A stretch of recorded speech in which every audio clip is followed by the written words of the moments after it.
Running multiple summits is really overwhelming when you are reinventing everything from scratch. So if you are running 2 or 3 summits, and every summit you have to recreate the website, rewrite the email, rethink your entire format, then obviously, running even one summit yearly is going to be chaotic. But if your plan is to run multiple summits, not scale your growth, you want to create repeatable events instead of standalone events. You want to be able to recall your best speakers instead of bringing from new ones every time. And you want to be able to rely on a summit structure that works for you every time. Hello, everybody. It is Fernando Labastida once again in the second day of the Strike Marketing Summit. I'm excited that everybody is able to join us again today. And I'm here with Sharif Subair. He's the head of marketing for HeySummit. Without further ado, let me introduce Sharif to you all here. Sharif is the head of marketing for HeySummit. So HeySummit is the platform that we're using here to manage this conference. He is a growth and marketing strategist helping creators and SaaS founders turn events into repeatable systems for audience growth and revenue. And as marketing lead at HeySummit, he builds event-led growth engines and blends storytelling, product education, and community to drive demand. Welcome, Sharif. How are you doing today? Are things doing well with you? Yeah. Thank you very much, Fernando. Things are going well with me. Hope you're good too. I hope you enjoyed the one of your summits. All right. Do you want me to add the slides right now? Can you hear me clearly? Yeah, I can hear you clearly. Can you hear me? All right. Yeah, I can. Okay. Do you want me to add the slides? Yeah, please do. Okay. All right. Perfect.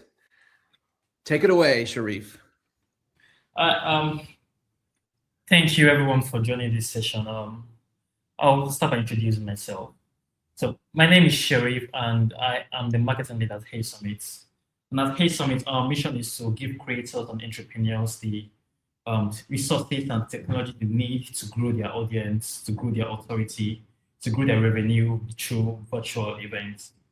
And over the past couple of months, I have been in quite a number of conversations with customers, summit hosts, and speakers about how they run summits, especially those that run multiple summits per year. And this presentation is a combination of the insight I got from those conversations and my hands-on experience helping people launch summits on HeySummit.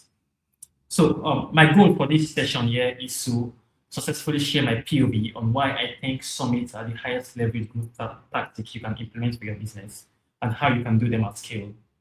And hopefully this helps plant ideas that does not just help you start thinking about how you can run summits, but also help you get started with thinking about how you can run them at scale. So without further ado, I'll just get started. So when I first joined HeySummit, I did what every traditional marketer is taught to do. I posted on social media, LinkedIn, and even Facebook, because we had a community on Facebook. I published SEO blog posts regularly, but nothing showed. I mean, we were doing the right things, but we were still invisible. So I started asking myself questions like, how is it possible to do everything right and still not show up in the places that matter? I mean, when you're working at a startup, that's the kind of question you start asking yourself. And after talking to a couple of people and after doing some introspection, I came to a realization that doing the right thing slowly is almost the same as doing nothing when every other person around you is moving fast. So I think, and you probably agree with me, that right now in the age of AI, moving fast right now is the bare minimum. What you need to do to differentiate yourself is thinking of how many impactful moments you can create for audience while moving fast. So if you are still waiting for SEO to for your SEO effort to compound in 6 to 12 months, or your LinkedIn effort to compound in 6 to 12 months, someone else in your category, probably a competing founder or a competing creator, is already becoming the face of the category because they found a way to create concentrated attention faster than you can. So you can still be doing everything right that you're taught to do, show up every day on LinkedIn or show up every day on TikTok or show up every day on Instagram and still end up competing in someone else's category. So this realization here that triggered an internal conversation at HeySummit.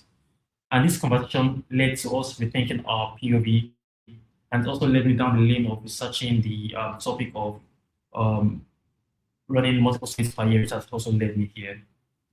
So internally at HeySummit, we wanted to be known as the go-to platform for summits. And we quickly realized that not all content will play the same role in our quest for like category domination. Yeah. So broadly speaking, this is my opinion. You might disagree. I think there are two broad types of contents. We have passive content and we have participatory content.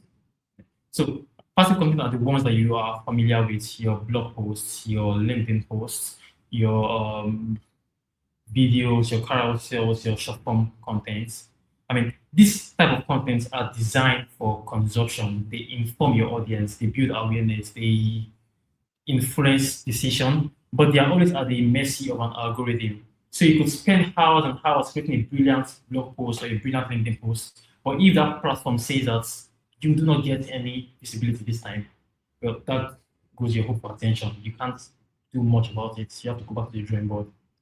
But the other category of content that we decided we needed to move past and that will help us move fast to become like the face of our category is participatory content. And this content is not just designed for consumption, it is designed for participation. It is a two-way communication. And you have things like where we are now, like your summits, your workshops, your community-led events, basically anything that you do that brings your audience into the moment with you. And one reason why this type of content is very powerful is because it is immersive. It engages all your senses. For instance, right now you can see me, you can hear me hopefully, and you're probably jotting down questions that you'll ask me later on. Yeah. So it's a whole experience. Like right now, I control the attention, I control the space, I control the moment, I control the value provided. It's like I'm the center of gravity right now. Yeah. And when you think of all that this participatory content gives you, I'm going to like get to it in a moment. You realize that summits are like the clearest expression of this category. Yeah. So I think with summits let's also look at what summits give you through the lens of participatory content. When you run summits, you do not depend on algorithm like your blog posts or your LinkedIn posts.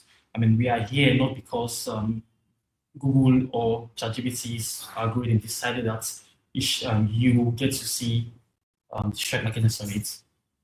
Summits are also very, very powerful when it comes to like generating a community for your brand or business. I mean, whether we like it or not, all of us here have automatically become a part of Fernando's community. We are now part of his email list. We now get to know him because of this summit that he has run.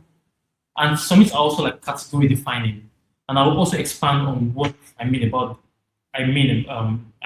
the bits. But now, anytime you think of category creation, why you remember the names like Christopher Lockhead, you also remember Fernando because he ran a summit that has to do with category creation. And that's how powerful summits can be. Yeah, that's how powerful summits can be. So now imagine all of these benefits of a marketing tactic in one like marketing strike, to use the name of where we are right now. So imagine everything you can get from a summit in just one move.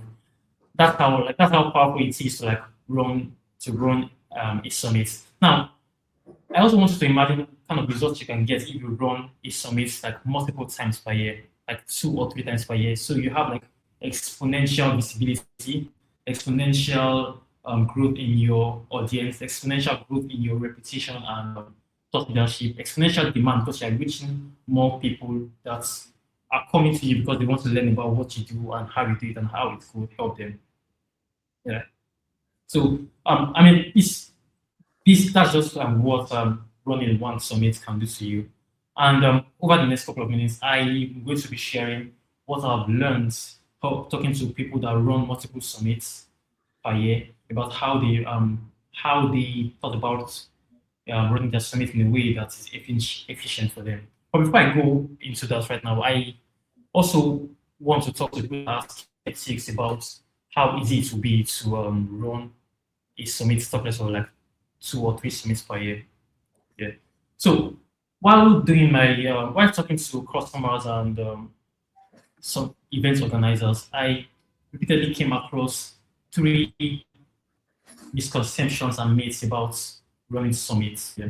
And the first and most common one I came across is that running 2 or 3 summits per year is impossible because running even one is already time intensive. And that is very, very true. Like running one summit is time intensive, but it's not impossible to like run 2 or 3 summits per year. In my experience here, running multiple summits is only overwhelming when you are reinventing everything from scratch.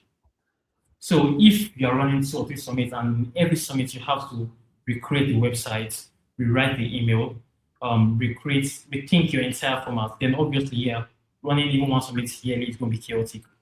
But if your plan is to run multiple summits, not to like scale your growth, you have to rethink how you approach summits, and which means that you want to create repeatable events instead of standalone events.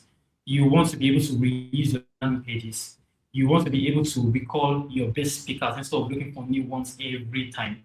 You want to be able to reuse your emails, and you want to be able to rely on a summit structure that works for you every time. So once you're able to lock those pieces down, then it is very, very possible to run multiple summits per year.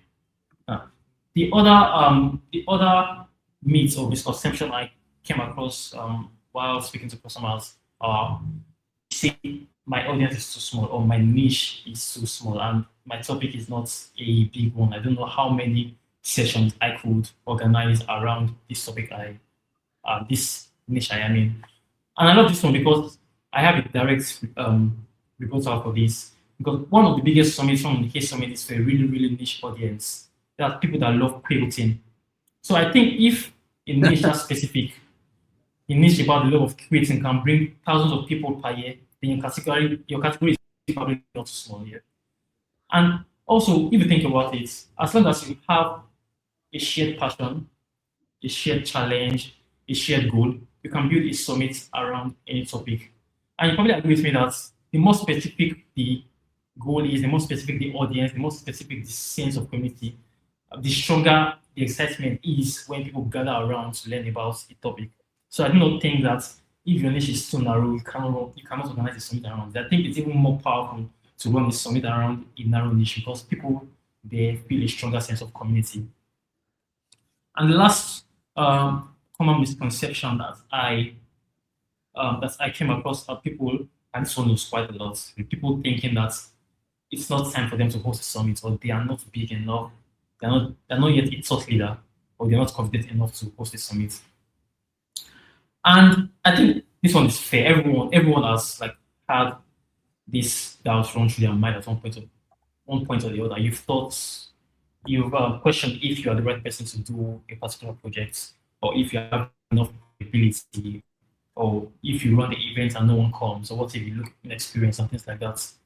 And okay, I'm not a life coach, but I based on personal experience, yeah, things are usually scary until you try them. And I know for a fact because this year I've tried a lot of things for the first time, and I am still here breathing and kicking. Yeah. So things are usually more scary until you try them. And what I really want to pass across, this one is very, very key when hosting events of any time, is that most people tend to see summits as one big action when they should be looking at it as a series of smaller steps. So instead of looking at summit as a big mountain, you could look at it as, okay, I just need to pick a theme for my summit. I need to choose a date for my summit. I need to invite speakers. I need to create landing pages. I need to schedule my emails. I need to create promotional materials. I need to open registration. I need to find a platform to manage all of these things. So when you look at all of those things, bites, pieces like that, running a summit actually becomes easier than it seems. Yeah. And when you do it, you realize that, okay, I could probably do this again if I follow the same step. And I could probably do it better because I don't have experience running this for the first time. Yeah, so I feel like when you break down your summit into those smaller steps, you tend to realize that summits are easier to run, not only once, but like multiple times per year. Now, I really want to like get into the meat of the matter. What I learned talking to over 10 people that run multiple summits per year. And the thing is, everybody that run multiple summits per year had to go through a mental switch. They didn't just run events for the event's sake. They realized that they were going to be like putting their team and themselves through a very, very intensive period, and they needed to like change the way they approach running events in general. And I have I have broken down everything they did into like a three-layer system, or to put more simply, like three components or three lanes through which you see your summits, not to be able to run them multiple times per year. And the first layer is that you should see your summits as flagships. So every successful host I spoke to didn't just say their summit is an event. They told me that their summit is an anchor that positions them as the go-to event for a specific person or a specific topic. So it's not just something that you run whenever you can. It's something that makes you become intentional in thinking about what part of your audience or what part of the market do I want to own, and what conversations do I want to be associated with me. Yeah. So let me give an example to make what I'm saying clear. There is a fiction writer and creator named Daniel David Wallace. He has built a six-figure business on the back of running summits 3 times per year. And what he did is that he made each summit a flagship event that focused on different pillars of fiction writing. So he looked at his ideal audience and decided they want to learn about building an audience for their fiction writing business. They want to learn about creating a plot for their writing, and they want to learn about improving their writing style. And he decided to create a summit that is centered around each of these pillars. And each summit itself brings in thousands of attendees per year. And that's like, I mean, if you assume that he gets an average of 1,000 attendees per summit, that means he gets like 3,000 people attending his summits on a yearly basis. That's a huge audience because he runs summit 3 times per year. Another example that I recently came across is this organization called Hard Skills Exchange. They are like a marketplace that hopes or that aims to democratize access to AI knowledge. And this year alone, they've run 4 summits, and this summit is focused on different areas of AI, from like agentic AI to prompting and the likes. So they say that AI is a very, very, very broad space, and they could distill the space into like specific segments that people will be interested in, and they decided to run flagship summits on each of those segments in order to like attract people that are interested in learning about them.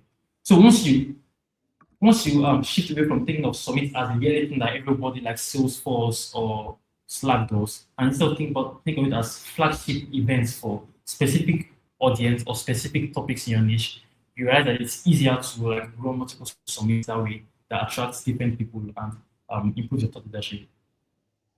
And the next lens through which successful people that run multiple summits look at their events is that they decided that they will turn everything into a template. I mean, because running a summit multiple times without templating anything is impossible. I'm going to give you that. It's impossible. So if you are going to like be successful without burning out you and your team, you need to reuse everything that you create.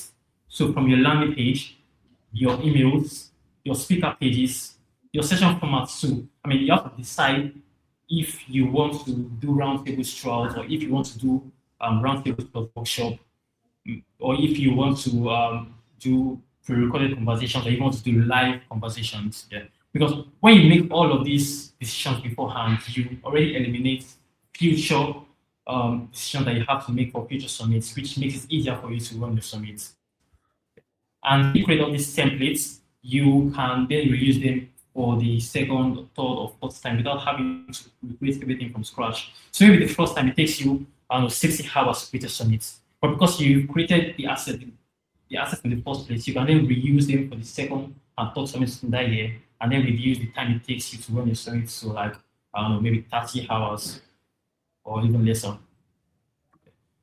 And so that's the second layer through which most of the successful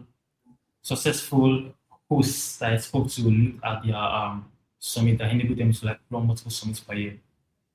And the third layer, and this one was very important. I remember one summit host told me that his system would be possible if they didn't have a routine, and he called this routine his reading. So once you have your flagship event in place, you know that you want to run 2 or 4 summits per year, and you already have your templates. But you also need a lockdown routine to get the most out of them.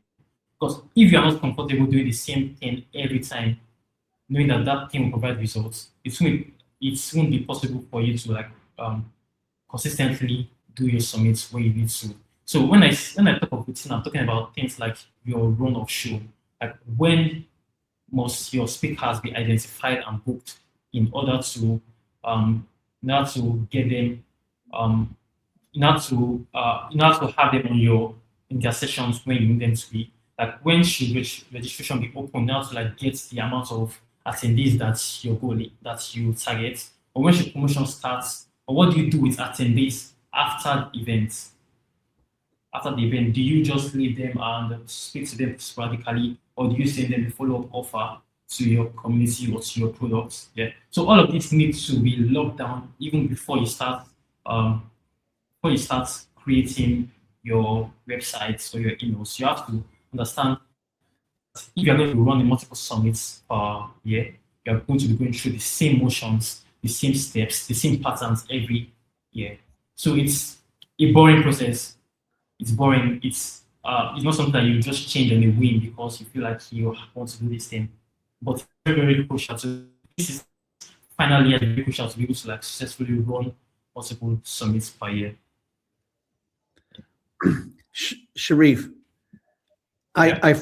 I forgot to do this at the beginning, but I thought maybe now would be a good opportunity to do a truths, and a lie for you. And we could do this just for a few minutes, and then we can continue with the rest of your presentation.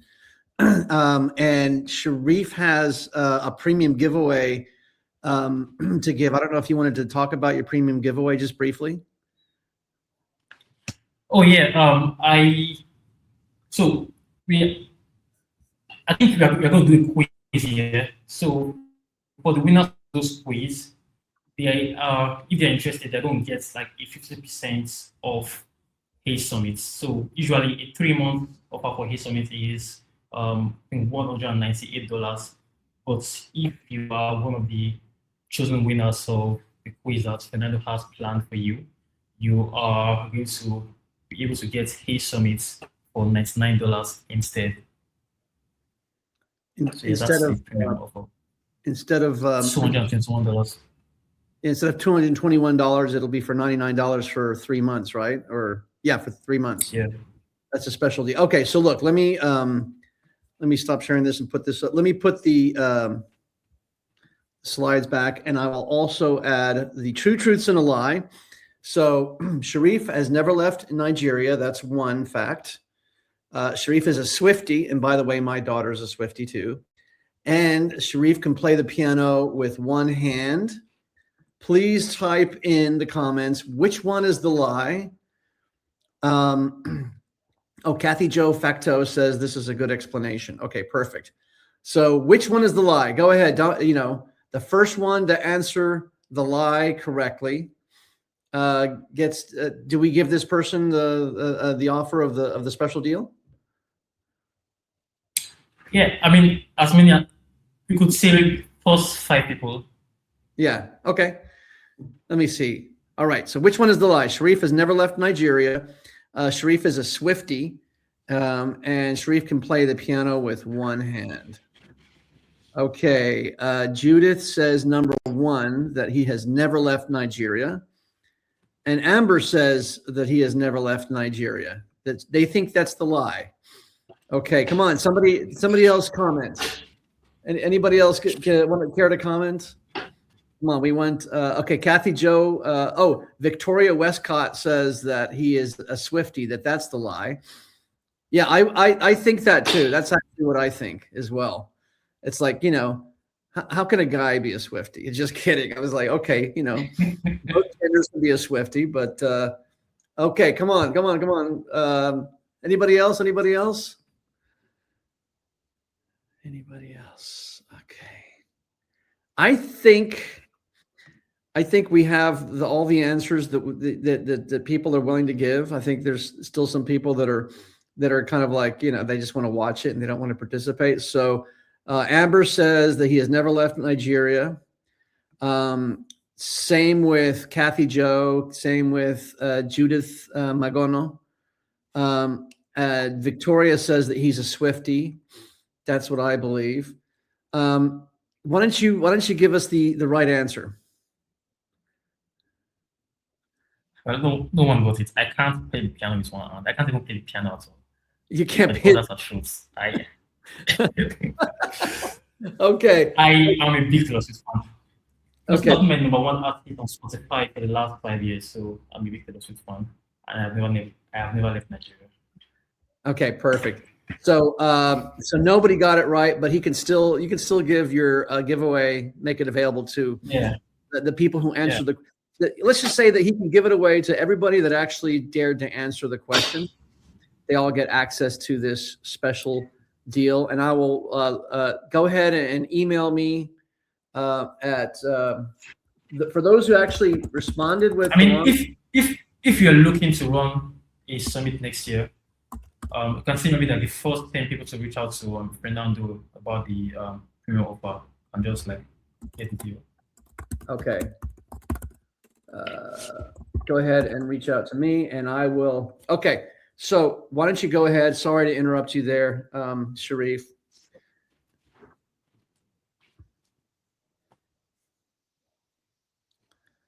Oh, wait a minute. Farrell Jean. Okay, that's the wrong one.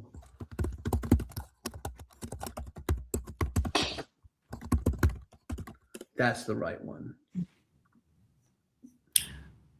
Well, anyway, this is where I wanted to stop because I wanted to stop where I spoke about the lens through which the customers and creators I spoke to build their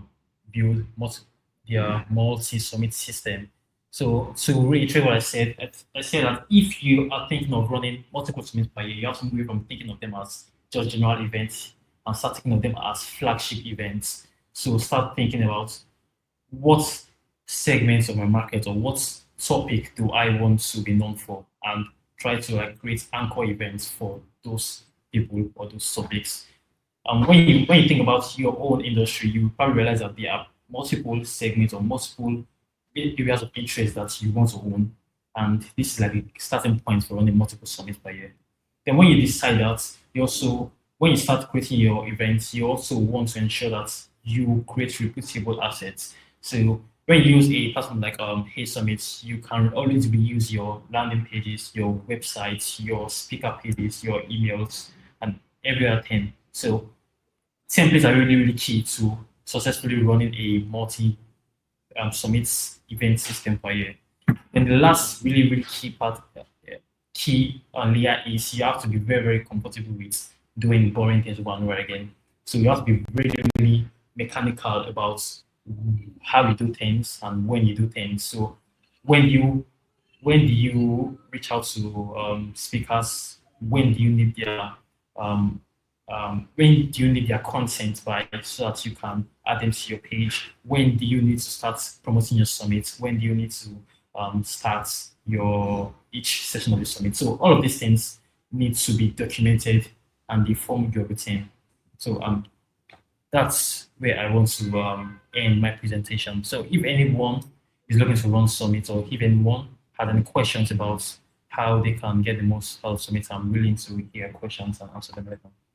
Okay, I'm actually going to share my screen because there's another really cool giveaway. This time it's an actual giveaway. Okay. This is for everybody who has attended this talk. So he has a summit planning kit from HeySummit, and I'm going to put the URL in a banner. Now, you're not going to be able to have enough time to copy the banner, but what you can do is take a screenshot, and this is a free. So this is for everybody that's attended the signed up for the summit. But for those of you who are here right now, what was that? And it is not gated, so you don't have to like drop your email address to get it. It's free for everybody. Yeah. If you want to email me directly, go ahead and do that, because this is a super Sharif, you were holding out on me, man. I thought you should have shared this for me before I started planning the summit, man. You wanted me to make it. It was still in the works that time. This has been in the works for like a couple of weeks now, so you have to pardon me. I didn't have it ready when you started with HeySummit. Yeah. Okay. Perfect. So, listen, I think it's time for question and answers. I'm going to put my email address again, or so that you can contact me, and I'll put you in contact with Sharif, right? So Fernando@viralgeniusframework.com. So why don't we start with questions and answers? Okay, Kath, thank you for your presentation. The slides helped me follow. Kathy Joe said, and because Chandra said this is good. Or he said good. And then, okay, Victoria. Okay. Oh, yes, I'll drop the link there for this, for the Notion thing. Here, let me drop the link right here, because I think people can, oh, yes, if I drop the link in the comments within, so, and in fact, I'll drop it also within the HeySummit thing. So it's funny because with HeySummit, there's two chats going on. There's the chats from within StreamYard, and there's the chats from within HeySummit. So I posted it in both chats so that you all can just directly, should have thought of that before. Thanks, Victoria. Go ahead and click on the Notion tab. And then I'm also going to put the special deal where you reduce $221 worth of HeySummit subscription to only $99. The first 10 people that emails me will get access to that offer, right? Unless you tell me it expires in 8 days. So I want to mention that it expires in 8 days or 7 days right now. So yeah, it's available for the next what do you call it? 7 days. Right? Should I just copy and paste it in the chat here? Yeah. You can. Yeah. Okay. Yeah, this is actually an offer that everybody can get access to as well, right? So. All right. So question, what is, and I know that, so the CEO of HeySummit, the one that, who you work with, Benjamin, he talks about, he has a special free 14-day course that talks about organizing a summit. And in that presentation, in that free course, he talks about promotion, but I feel like as though we could probably get into it a little bit more here. Tell me what are some, I guess, the top 3 methods to go out and promote your summit, and I'll also share some of what I did to promote this as well. But go ahead, from your point of view.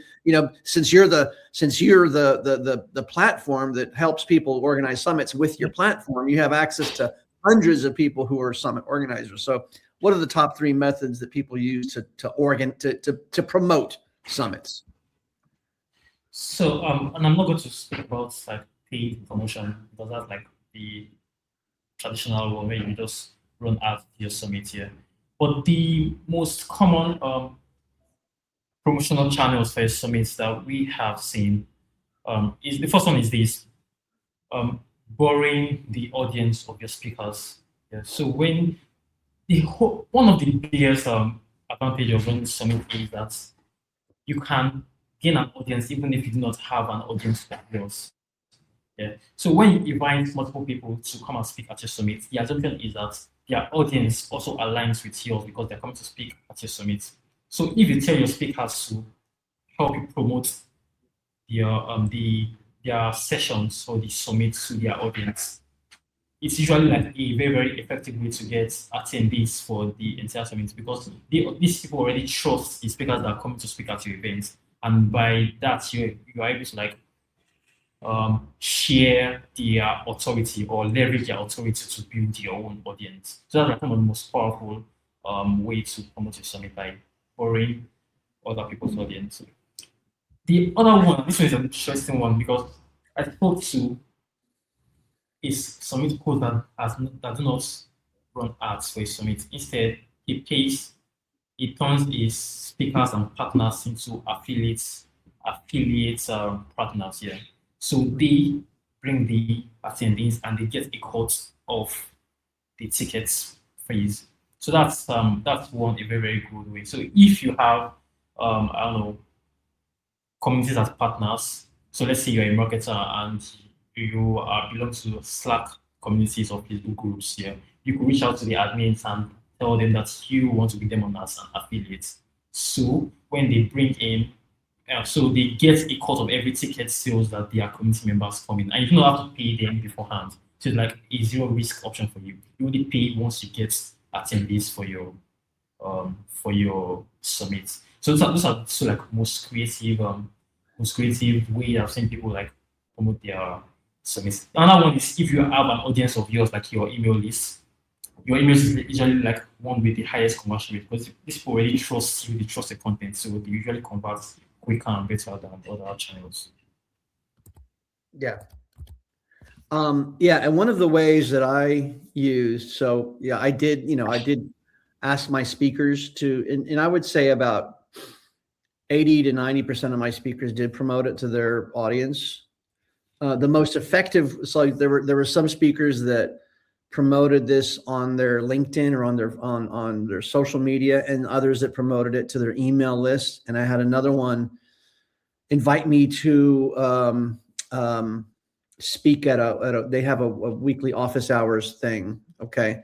And so those are all very effective, right? But I think probably the most effective in terms of the way the speakers promoted it through email, through their office hours, and through social media sharing was the ones that actually sent it to their mailing list. Okay, so because I still think that everybody's always sounding the death knell for email that dead, etc. But I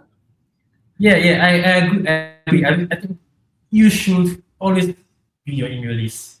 I mean, because emails are very powerful. Just putting it simply, the people that trust enough to get your emails already trust that if you're recommending them for a third-party event or a third-party webinar, they're trusting that you know enough about to ensure that the value they're going to get is top class or something like that. So they are trusting you to exactly. direct them to good resources. Yeah.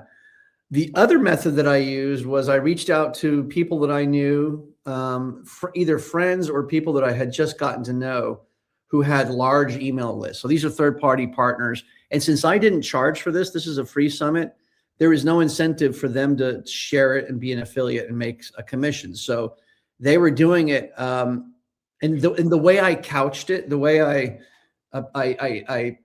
sold the value of them promoting the summit to their audience is that, number one, it would be a big value to their audience, right? So, so for example, there was one that was an accelerator, the other one was a chamber, a few others, that it would be of benefit to them. And also I told them, you know what, you can be a sponsor, right? So a few of these are actual cash sponsors, and a few of them are actually sponsors that emailed to their mailing list, right? And then third, I did actually bite the bullet and I did pay for a sponsorship, right? So I'm not going to say who I paid, but it was a very large mailing list with about 250,000 subscribers. And I did pay more than I'm used to ever paying and for something like this. And that was a substantial contributor to people who registered. And you said, so you were one of the speakers who emailed it to it, and you drove a lot of signups, Sharif. So I really appreciate it. We have a lot of subscribers, so yeah. All right. So another question. So you, in terms of, so you talked about. There's a question in the HeySummit Q&A tab. Oh yeah. So Victoria Westcott says, "What's the average percentage of upsells that are sold with HeySummit?" So, for example, when running, in fact, let me copy and paste this into to this one, right? So that we can get that. So what's the average percentage of upsells that are sold with HeySummit? So for example, when running a free summit, I want to offer $99 VIP tickets where they get the replays and special Q&A sessions. I'm curious if you know the success rates for this kind of offer. The answer, I don't know. I don't know the percentage, the success rates here. I mean, I've tried upselling a bigger offer or a high ticket offer at a free event before, and I didn't get a lot of success. But that was just my experience. I know a lot of people get a lot of success upselling their high tickets or paid offer at a free event. Yeah, but I do not know what the success rate for this kind of upsell tactic is. So you could probably just try and optimize from there. Mm-hmm. So they have so the VIP tickets are there where they get replays and special Q&A sessions. Okay. Victoria, are those special Q&A sessions like additional live sessions after the summit? Like, so they get access. So only the people that pay $99 get access to the replays, and then a special additional live session for the Q&A. Is that kind of the way you're packaging it? Yeah.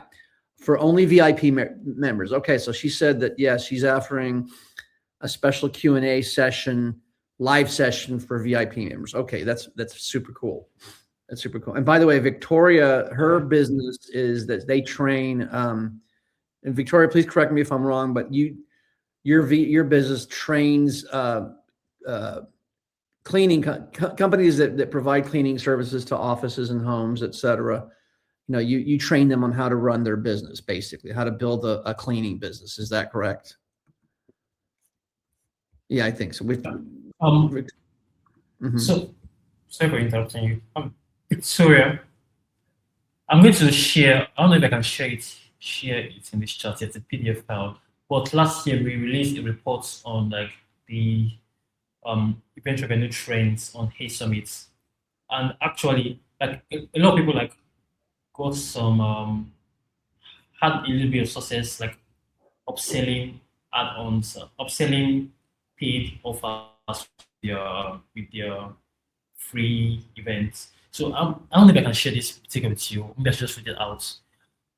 Because from the results we got here, the average add-on per event was around $2,500 per event. So people got additional like almost $3,000 extra revenue by just offering or selling extra perks alongside your free or paid event. So I think it is possible to get to be successful doing upselling your high ticket offer. But I think you probably just want to like ensure that the offer is aligned to the audience and the topic of the session or the event that they came for. Yeah, I think probably the best thing is if they're interested in getting that PDF on the I'm for you to share it. Yeah. They can email me or maybe they can even email you.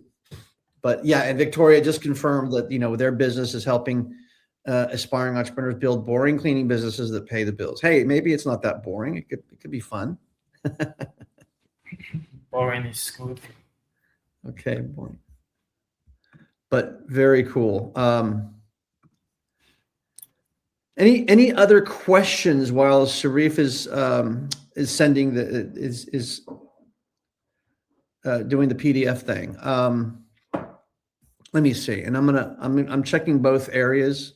Thanks for pointing that out, Sharif, about the Q&A.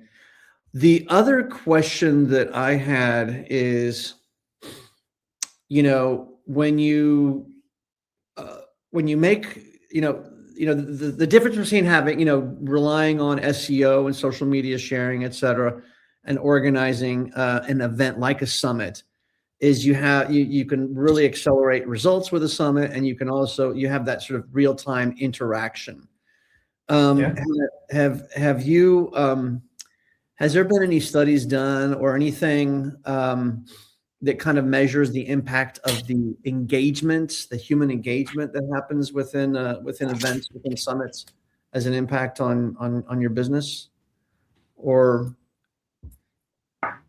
I don't know that there is an independent. Yeah, can you hear me? yes, I can hear you. Yeah. No, there was somebody behind you that popped their head through, and I just said hi to them. Oh, okay. I don't know that there is an independent study. I can only speak from experience. Yes. I know for a fact that I have developed multiple personal relationships, maybe not personal, but I've become closer to a couple of our customers because they attended our events. Like I exchange emails with them. I send them emails to learn about their view on things. Yeah, and this won't be possible if you are just publishing SEO blog posts or just publishing TikToks and all. Yeah, because summits, I was able to get this level of connection because summits and events in general give you a two-way communication experience. Yeah, so while you are speaking to your audience, they are also sharing their viewpoints and this communication, yeah, this dynamic ensures that everybody leaves the moments with better understanding of each other. So they know me, they respond to my emails, and I also like understand them and understand them better as a customer. So I think that's one of the powerful thing you can expect from running events in general. But when you do them on a regular basis, you become closer to your target audience, become closer to your customers, which also helps you like create better resources and better services that makes them happier. So it's this cycle of understanding. Okay, perfect. Can I answer your question? Yeah, perfect. I love it. And then anybody else have any questions? Because I think summits are they're the future and they are the past. That's like we had a speaker last night. I don't know if you were able to catch Daryl Westerveld's talk. It was very late in the evening your time in Nigeria, but what he said was,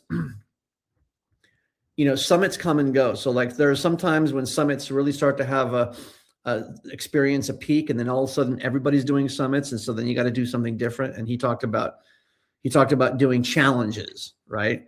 And so his thing was do a summit, but with a challenge in which you give everybody step-by-step instructions for how to achieve a certain result in a limited amount of time, right? So maybe a challenge would be, let's work for 3 days. Let's have a summit in which for 3 days you will work on organizing your own summit.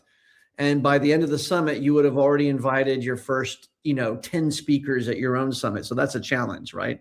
I don't know. Has anybody who uses HeySummit, does anybody use it to do challenges at all?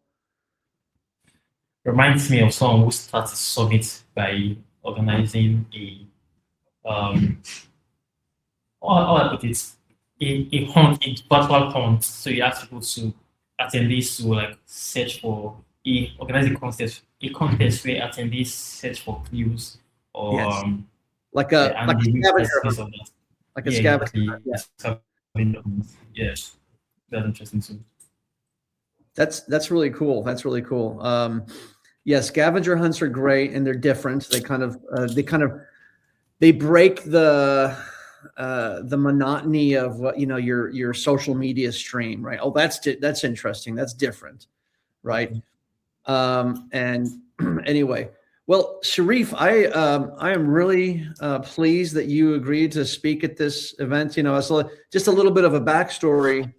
I started using HeySummit. I found out about HeySummit because I was actually chatting with ChatGPT, my Fernie bot, I call it. And I was asking about platforms and organizations that do summits, and HeySummit came up in that conversation from ChatGPT. So I just wanted to let you know that you were showing up on ChatGPT. Yeah, thank you. I'll take that one. And so yeah, those are your efforts that are paying off, as the director of marketing, right? And so so then I reached out to HeySummit and I decided to use it, and then I started figuring out, well, who are the top people at HeySummit? And so Benjamin, the CEO, came up, and you came up, and I started following you on LinkedIn, and I saw that you were sharing the talks of other people, right? So you shared a summit that Rachel Starr, who we're going to hear from later today, she was organizing a summit. I think it was the I forget what the name of the summit was. Co-creator. Yeah. Yeah. So I thought, okay, this is really cool stuff. So this opened up a whole new world for me. So I started using HeySummit, and then I saw you also post, and see, this is the value of also posting on LinkedIn.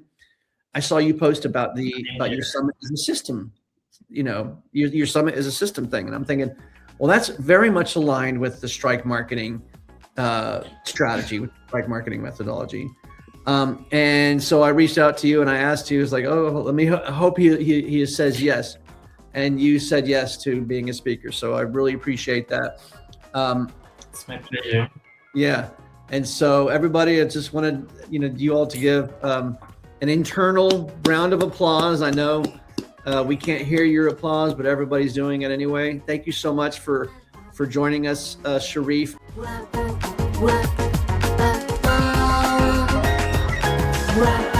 Well,